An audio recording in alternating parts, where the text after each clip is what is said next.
आप सभी मसीह भाई बहनों को प्रभु यीशु मसीह के नाम में जय मसीह की, परमेश्वर के नाम की स्तुति और महिमा हो। फिर से मैं इस नए वीडियो के माध्यम से आप सभी का स्वागत करता हूं। मेरे प्रियो, हम लोग जो प्रभु यीशु मसीह पे विश्वास करते हैं, हमें एक बात को समझना है कि हम शैतान को हल्के में ना लें। ये सत्य है कि शैतान हमारे लिए कुछ भी गलत नहीं कर पाएगा अगर प्रभु यीशु मसीह हमारे साथ हैं, परमेश्वर हमारे साथ हैं, और अगर हम परमेश्वर के वचनों में बने हुए हैं तो वो हमारा कुछ नहीं बिगाड़ पाएगा, क्योंकि हम परमेश्वर के लहू के घेरे में हैं। लेकिन यह बात भी सत्य है कि शैतान निरंतर विश्वासियों को ताकता रहता है, देखता रहता है, उनके जीवन को परखता रहता है कि कैसे उन्हें प्रभु के वचनों से दूर करे, परमेश्वर से दूर कर पाए। इसीलिए खुद के जीवन को हमेशा परखते रहना है। अक्सर बहुत बार आप दूसरों को देखते हैं, दूसरे को प्रचार को सुनते हैं, दूसरे के जीवन को देखते हैं, और आपको समझ में आता है कि उसका जीवन पवित्रता के अनुसार है या नहीं है, बाइबल के अनुसार है या नहीं है। ये तो आम तौर पर हर कोई एक दूसरे को देखकर परख लेता है और कहता है नहीं, ये तो बाइबल के अनुसार जीवन नहीं जीता, अरे ये तो बाइबल के अनुसार चलता नहीं है, बाइबल के वचन इसके जीवन में कार्य नहीं करता। इस तरह से दूसरों को परखना हर किसी के लिए आसान हो जाता है। लेकिन बाइबल हमें एक बात बताती है कि सबसे पहले हमें अपने आंखों का लट्ठा देखना चाहिए, तब जाकर हम अपने भाई की आंखों का तिनका निकाल सकते हैं। इसके कई मायने हम निकाल सकते हैं, और सबसे इंपॉर्टेंट है कि हमें खुद के जीवन को परखना। ये वचन से हमें सिखाता परमेश्वर कि अपने जीवन को परखिए, अपने जीवन को देखिए। और पहले पतरस की किताब 5 अध्याय में जब आप पढ़ते हैं, वहां पर इस प्रकार लिखा है कि शैतान जो है वो गरजने वाले सिंह के नाही ढूंढता रहता है कि वो किसे फाड़ खाए। इसका मतलब है कि शैतान की दृष्टि हमेशा मसीही लोगों के ऊपर बनी रहती है, और वो ढूंढता रहता है, ताकता रहता है कि किसके जीवन में कहीं छोटी सी प्रॉब्लम है, छोटी सी कमी है, उसको पकड़ेगा और उसके जीवन में परेशानियों को लाकर उसे प्रभु से दूर करेगा। इसीलिए खुद को परखना बहुत जरूरी है। देखिए, शैतान को, जैसे मैंने शुरू में कहा, उसको हल्के में नहीं लेना चाहिए, क्योंकि उसका तो काम ही है मसीहों को परमेश्वर के वचन से दूर करना। लेकिन आज के समय मसीही लोग इतने निडर हो चुके हैं। निडर का मतलब हमें डरना नहीं है, ये तो सत्य है कि हमें शैतान से डरने की ज़रूरत नहीं है, लेकिन उस भाव में कि हमें डर नहीं है, इस वजह से वो अपनी गलतियों को भी बेधड़क करते चले जाते हैं। जो शैतान चाहता है कि आप गलती करो, आपको लगता है कि आपको कोई दिक्कत नहीं है, कोई प्रॉब्लम नहीं है, परेशानी नहीं है, ऐसे कुछ सोच के आप गलती कर देते हैं, और उसी गलती को पकड़कर शैतान परमेश्वर के सामने आपके गलतियों को रखकर आपको परख में लेकर आपके जीवन में परेशानियों को लेकर आता है। और ऐसे में विश्वासी लोग घबरा जाते हैं। शैतान हमेशा आपको और हमें देखता रहता है कि हम कौन सी गलती करें, हमारे जीवन की छोटी छोटी बातों को।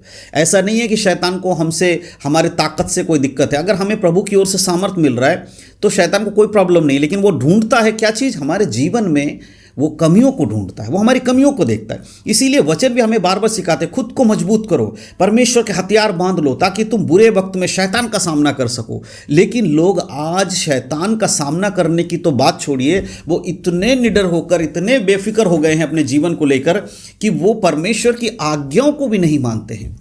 आज बहुत सारे विश्वासियों का प्रॉब्लम यही है कि वो खुद को मजबूत नहीं करते हैं, और जब उनके जीवन में कोई परेशानी आ जाए, कोई मुसीबत आ जाए, तो वो परमेश्वर के सामने आकर प्रार्थना करते हैं। शैतान को कमज़ोर मत समझिए। शैतान एक स्वर्गदूत है।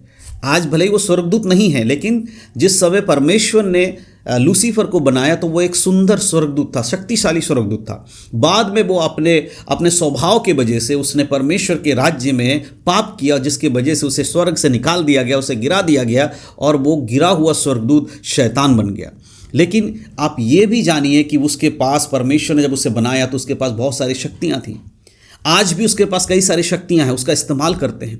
लेकिन अगर हम प्रभु में विश्वास करते हैं, इसीलिए वो हमारा सामना नहीं कर सकता, क्योंकि यीशु मसीह हमारे लिए बलिदान हुए, हम यीशु के लहू के द्वारा खरीदे गए हैं, इसीलिए वो हमारा सामना नहीं कर सकता। लेकिन जैसे ही आप और हम छोटी सी भी गलती करते हैं, परमेश्वर के वचन के विरोध में जाकर कुछ भी करते हैं, शैतान को एक अवसर मिल जाता है, उसको एक मौका मिल जाता है आपके और हमारे जीवन में घुसकर काम करने के लिए। इसीलिए अपने जीवन को परखना बहुत जरूरी है।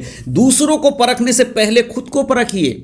अगर आपके जीवन में कमी है तो आप शैतान को अवसर दोगे आपके जीवन में कार्य करने के लिए, और शैतान आपको फंसाते फंसाते फंसाते प्रभु से दूर लेकर चला जाए। यही उसका मकसद है, यही उसका काम है कि लोगों को गुमराह करे, लोगों को बेवकूफ़ बनाए। पृथ्वी पर इस संसार में पाप का उत्पत्ति पहले नहीं हुआ है। स्वर्ग में शैतान के द्वारा पाप पहले आया, बाद में आदम और हव्वा के द्वारा इस पृथ्वी में पाप आया। अगर आप हव्वा के बारे में जानते हैं तो आपको पता होगा, शैतान ने डायरेक्ट जाकर हव्वा से नहीं कहा, आदम से नहीं कहा जाओ उस फल को खा लो, परमेश्वर ने जिस फल को खाने के लिए मना किया, नहीं, ऐसा नहीं कहा। परंतु उसने देखा कि हव्वा के अंदर कमी क्या है। हव्वा के अंदर एक बहुत बड़ी कमी थी। उसकी कमी ये थी कि जो वचन परमेश्वर ने उनसे कहा था, जो बातें उनसे परमेश्वर ने कहा था, वो उससे एक्स्ट्रा बोलती थी। जैसे उससे पूछा कि आप सच में परमेश्वर ने तुम्हें इस वाटिका की किसी भी वृक्ष के फल खाने से मना किया है? तो उसका काम क्या था? जो परमेश्वर ने कहा वही कहना था। लेकिन हव्वा ने क्या किया? उसने उस वचन में मिलावट कर दिया। क्या कहा? नहीं, परमेश्वर ने हमें ऐसा नहीं कहा, परंतु परमेश्वर ने हमें कहा जो वाटिका के बीच में जो वृक्ष है उसके फल ना तुम खाना और ना उसे छूना। परमेश्वर ने ऐसा नहीं कहा था कि तुम उसे छू भी नहीं सकते। लेकिन नहीं खाने का मतलब कि अगर खाने के लिए मना किया गया तो छूने के लिए ऑब्वियसली मना किया। लेकिन उसने, शैतान ने पकड़ लिया उसकी बात कि इसे अभी वचन को सही से समझ नहीं आया, ये गड़बड़ कर रही। उसी गड़बड़ी का फायदा उठाकर शैतान ने हव्वा से कहा ऐसा नहीं है, तुम मरोगे नहीं परंतु तुम परमेश्वर के तुल्य हो जाओगे, और परमेश्वर नहीं चाहता कि तुम उसके तुल्य हो।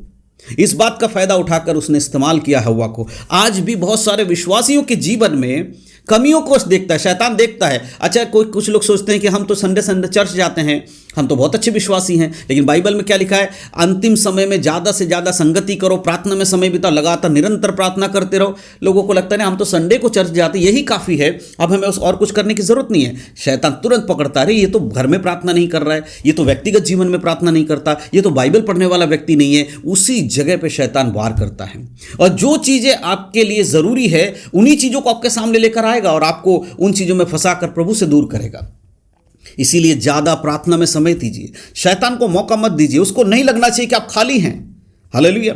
परमेश्वर दुष्ट आत्मा के बारे में जब बात करते, बाइबल बताती है कि जब एक व्यक्ति के अंदर से दुष्ट आत्मा निकलती है तो वो अपने से बुरी 7 दुष्ट आत्माओं को और लेकर उस घर में आ जाती है, अगर उस घर के अंदर कुछ और नहीं, खाली मिलता है वो घर।